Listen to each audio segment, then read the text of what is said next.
Bonjour chers amis, j'espère que vous allez bien. Moi je vais très très bien, par la grâce de Dieu, merci Seigneur. Alors, nous allons traiter d'un sujet qui est le Saint-Esprit, la vie selon l'Esprit.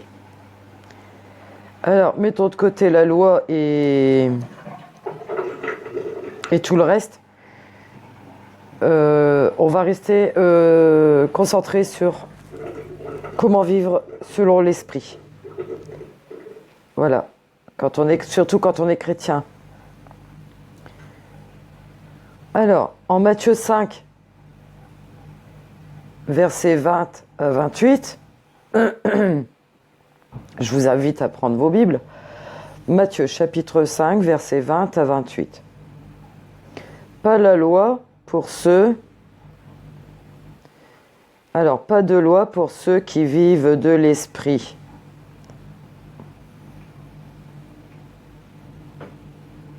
Alors, qu'est-ce que ça veut dire? Allons dans Matthieu.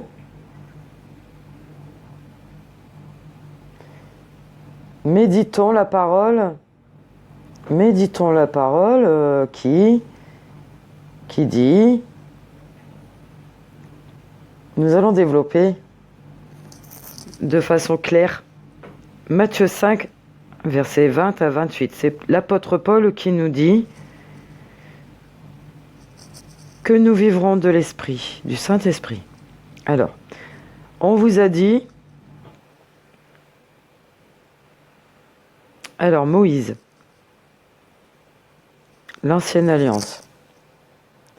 Alors, on vous a dit, c'est qui ? C'est Moïse. Je fais cette vidéo parce que beaucoup de chrétiens restent sous l'Ancienne Alliance. Ils ont du mal à sauter le pas, à traverser le pont pour aller de l'autre côté de la digue, qui est la Nouvelle Alliance. Donc il y a un fossé entre les deux, un énorme fossé que nous allons développer. Alors, nous verrons ça dans d'autres vidéos pour approfondir plus.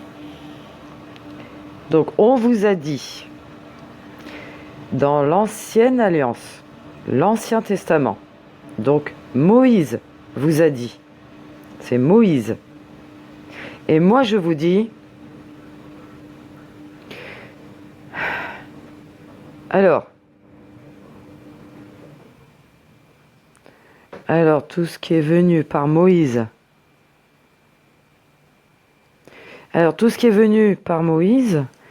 et de l'Ancien Testament, est-il à jeter à la poubelle? Bonne question. Puisque je viens vous dire autre chose, vous allez me dire, alors tout ce qui est de l'Ancien Testament, on m'a dit, c'est Moïse qui parle. Tout ce qui vient de l'Ancien Testament est bon à jeter à la poubelle. Et toi, tu viens de me dire autre chose. Oui, je vais vous dire autre chose. Réfléchissons un petit peu à ce qu'on appelle les commandements de Dieu. Donc, Dieu a révélé ses commandements à Moïse sur le mont Sinaï, en Exode.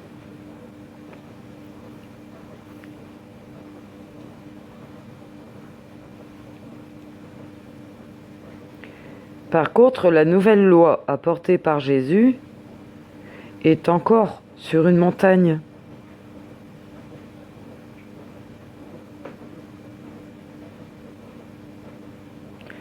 Alors, elle se trouve... Où est cette montagne? Elle se trouve dans ce lieu léger où se trouve la transcendance. À savoir que quand je prie, je m'en vais à la montagne sainte. Donc je prie en esprit.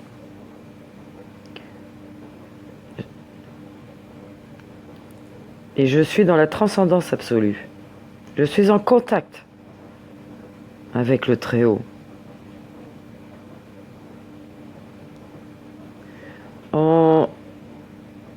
On nous a dit, ne pêche pas, ne mens pas, ne commets pas d'adultère, ne tue pas,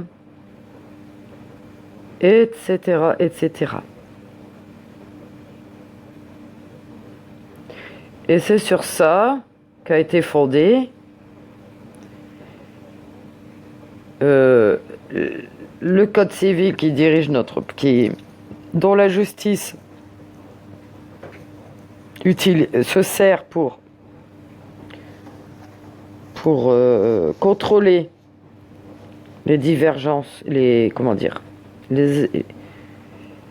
écarts de conduite de nos concitoyens. Sachez que Napoléon a copié sur la Bible pour établir un code civil. Et sachez aussi, si je reviens à Moïse, sachez aussi que Moïse a utilisé les 10 commandements. Parce que si Moïse n'avait pas reçu cette loi et ces commandements de Dieu,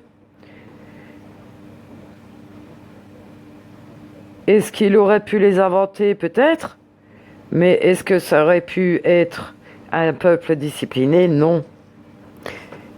Sachez qu'ils étaient sauvages dans le désert. Ils n'avaient ni règles ni lois, sauf être esclaves en Égypte, à ne savoir ni lire ni compter, et obéir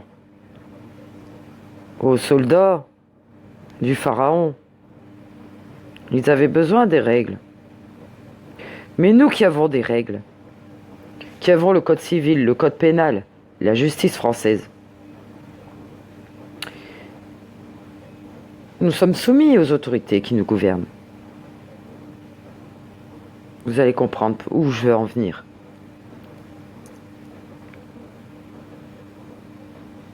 Alors, je vais vous dire que chacun de nous porte en lui ce qu'on appelle la loi naturelle inscrite dans le cœur de chacun. Paul le confirme, que nous avons dans nos cœurs la loi naturelle inscrite. Paul le confirme dans les Actes des Apôtres. Je vous invite à relire les Actes des Apôtres. Chacun a la loi en lui-même. Déjà, de par notre pays, constitué de lois civiques, avec le code civil, tiré du code Napoléon. Le code Napoléon a été tiré de la Bible dans l'Ancien Testament et du Deutéronome. Mais si je fais abstraction de tout ça, nous avons la loi inscrite dans nos cœurs. C'est ce qu'on appelle la conscience. C'est merveilleux. Nous avons une conscience. Ce qui est merveilleux, d'où vient cette conscience? Elle est naturelle. Bien sûr, vous allez me dire, certains n'ont pas cette conscience. Ça fera l'objet d'un autre sujet. Mais restons dans le sujet que j'avance aujourd'hui. Donc, la conscience de Dieu, c'est les commandements de Dieu inscrits dans nos cœurs, qui est au cœur de chacun. Moïse n'a rien apporté de nouveau, mais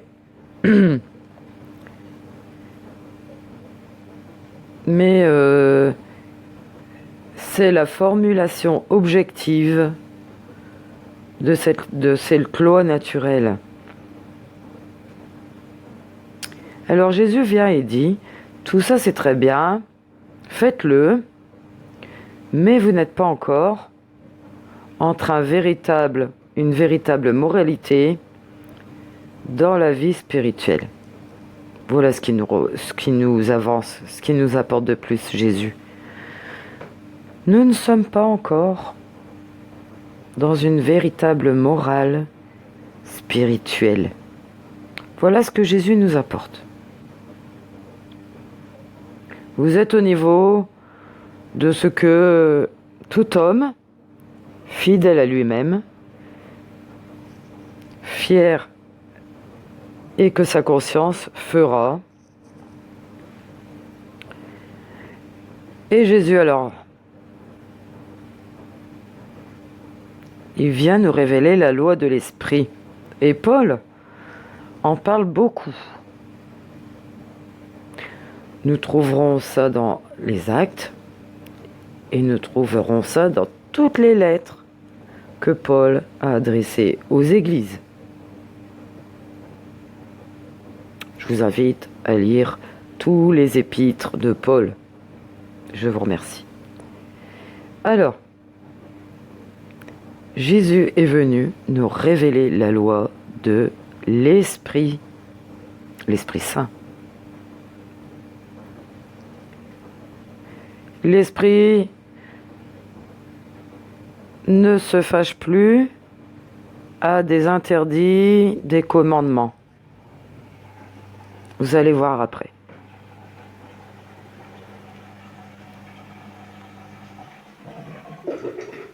Alors, il ne se fâche plus l'Esprit à des lois, des commandements illicites. Alors,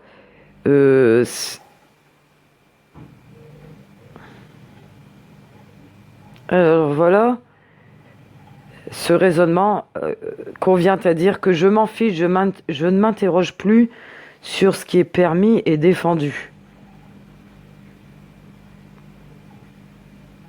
Ce qui est révolutionnaire à l'époque.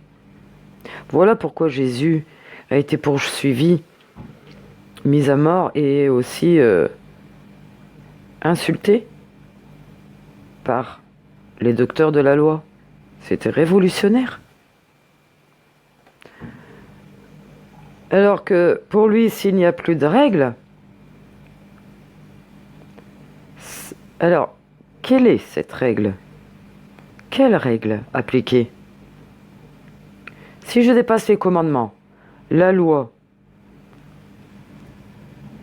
quoi faire ?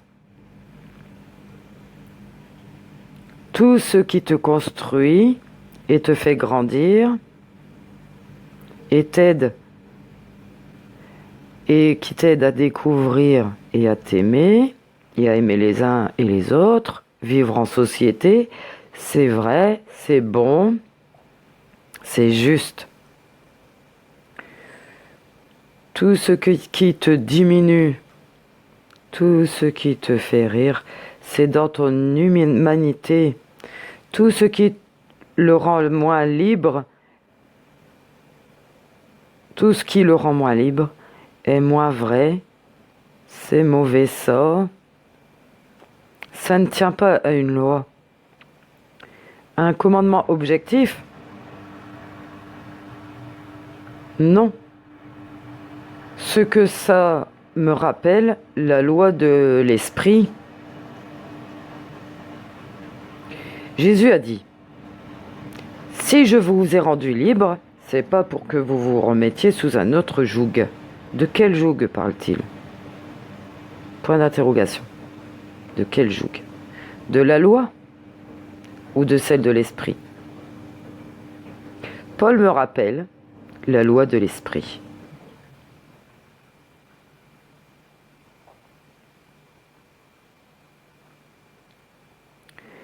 Alors, la loi formulée, inscrite sur des tables de pierre, et par contre, il y a la loi de l'esprit qui est ouverture à l'impossible, à l'infini,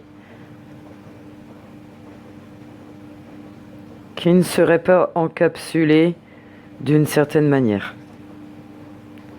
Quelqu'un me dit,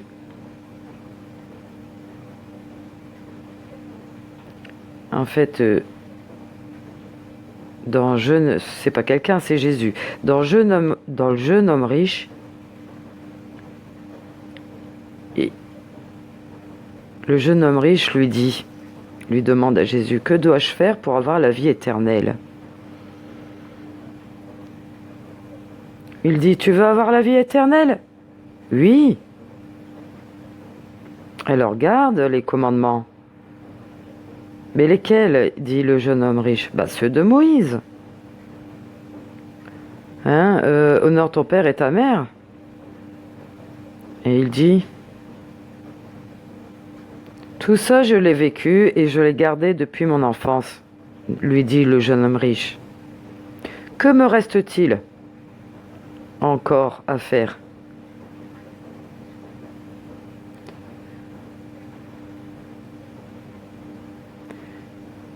Donc, tu sens, Jésus l'interpelle à ce sujet, tu sens que les commandements ne te suffisent pas. Alors pourquoi viens-tu me voir? Puisque tu respectes les commandements, pourquoi veux-tu me voir? Puisque tu sens que les commandements ne te suffisent pas. Pour rentrer au paradis.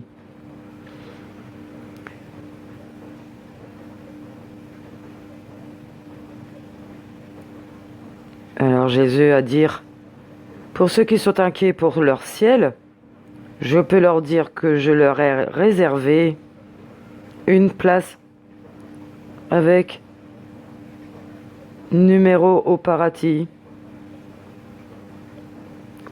lotus. Mais quand on est dans la mouvance de Jésus, car l'Esprit est infini, l'Esprit est infini, va au-delà des commandements, va au-delà des règles et des lois.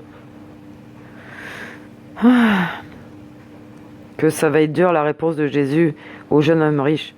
Alors, il lui répond, au final, vends tout ce que tu possèdes.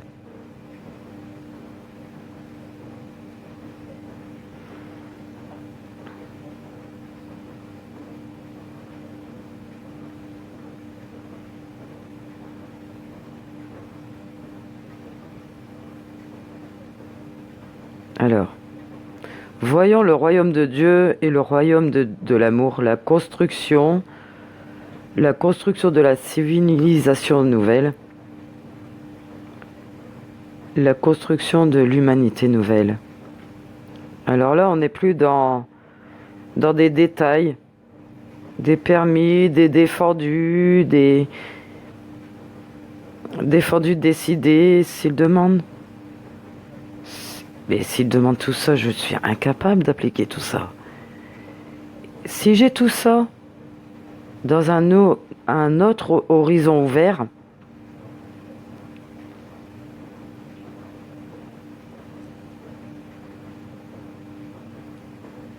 ce qui est d'une dimension infinie.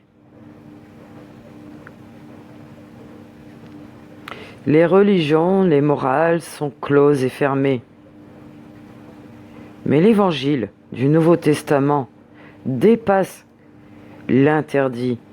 Il y a un projet d'horizon, une ouverture d'horizon, un idéal, une porte ouverte, un chemin qui mène à l'infini.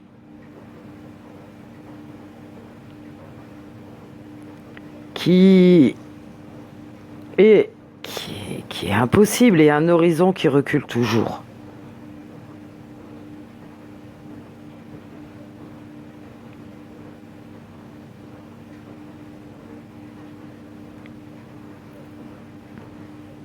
Est-ce que l'évangile est-il compris comme ça ou sommes-nous retombés dans l'Ancien Testament? Dans les règles, fais pas ci, fais pas ça.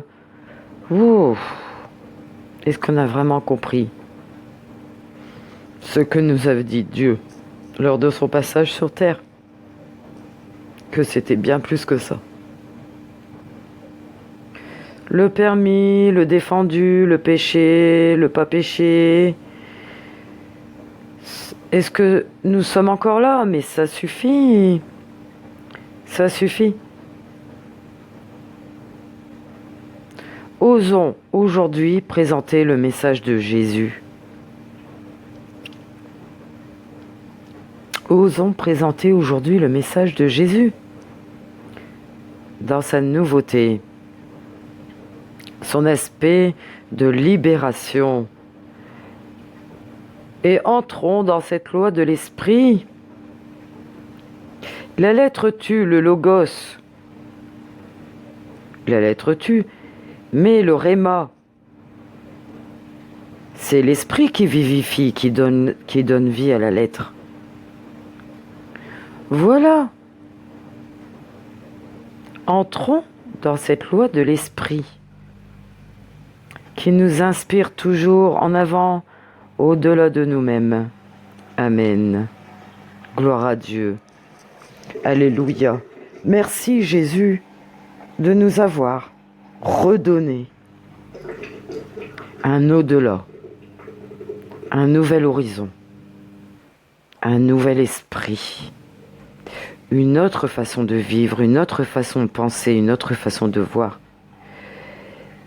qui n'est pas limitée aux règles, aux commandements, aux prescriptions, aux 713 mitzvot.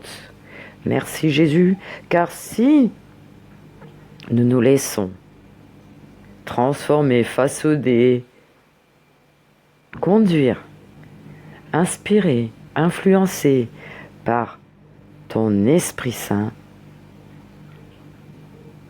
nous avons l'assurance qu'il agit dans nos vies.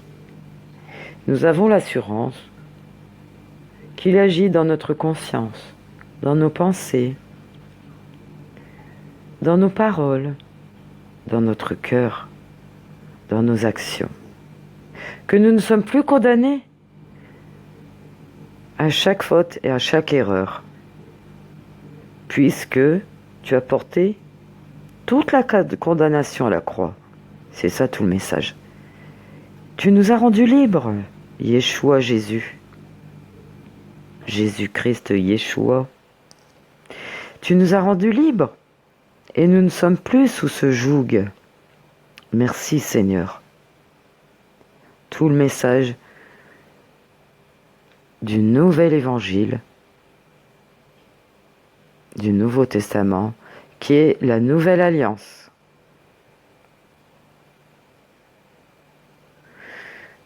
Que la paix soit avec vous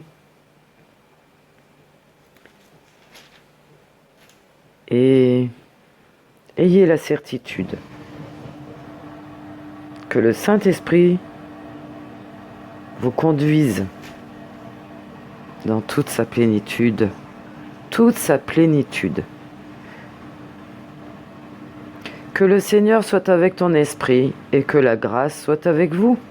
Au nom de Jésus-Christ. Amen. Gloire à Dieu.